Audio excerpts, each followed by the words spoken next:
د سرکونډو والا بابا یې هم ګرفتار کړو. که تاسو ته پته وي پرون یو بابا او په دې سوشل میډیا باندې ډېر زیات تصویر وایرل شوی او خلک ورله دا رنګ ورکوي چې دا پرون چې د عمران خان کله ریایي کېده، کله چې عمران خان په یو کیس کې رها شو، تاسو ته پته توشخانه کیس کې، نو دې بابا ډېر زیات خوشحاله و، نو ویل نور هېڅ هم نشم کولی خو یا 2 سرکونډۍ به واړومه.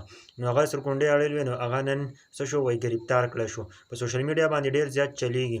آیا دې حقیقت څه دی؟ آیا رښتیا دغه بابا دی چې دې پرون سرکونډۍ اړېل وې او نن څه وکړو پولیسانو ویې وړل چې تا سرکونډۍ واړېلې او تا موږ جیل ته وړو. په دې باندې کم کیس دی. نو تاسو که ویډیو نه یې کتلې، له اول به سره ویډیو شریکه کومه چې هغه ویډیو تاسو وګورئ چې آیا دا بابا دی او که نه دی، بابا په خپله څه ویلي دي. نو ویډیو له اول مکمل وګورئ. خلاص که الله سرکونډۍ درته شکرانه کړم، الله سرکونډۍ درته ووله، سرکونډۍ درته ووله، خلاص که الله سرکونډۍ درته شکرانه کړم، الله سرکونډۍ درته ووله. پښتنو د بابا ویډیو هم وکتله. تاسو ته پته د بابا د خبرې به مو اورېدلې. کله چې عمران خان د لږ ټایم دپاره رها شو، تاسو ته پته د سایپر کیس یې بیا وروسته راوستو، لیکن له اول چې و نو هغه د توشخانې کیس کې چې شو رها شو.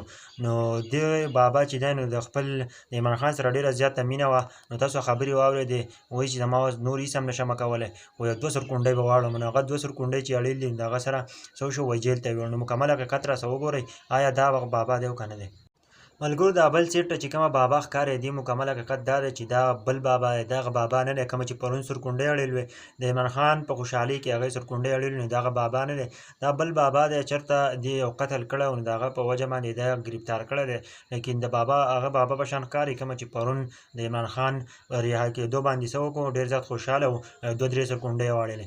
نو پاکستان خو داسې هم نه دی چې اوس په سرکونډو باندې څوک څه کوي ګرفتارۍ، لیکن داسې دا ویډیو ډېره زیاته په وایرل چلیږي، لیکن نور د حقیقت دا چې دا بل بابا دی او دې چېرته جرم کړی دی، یو کس یې وژلی دی په عدالت کې.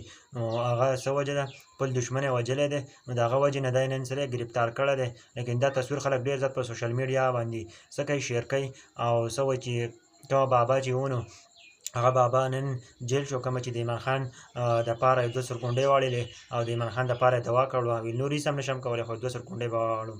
نو چېرته اوسئ، آباد اوسئ، دا ویډیو ضرور شیر کړئ.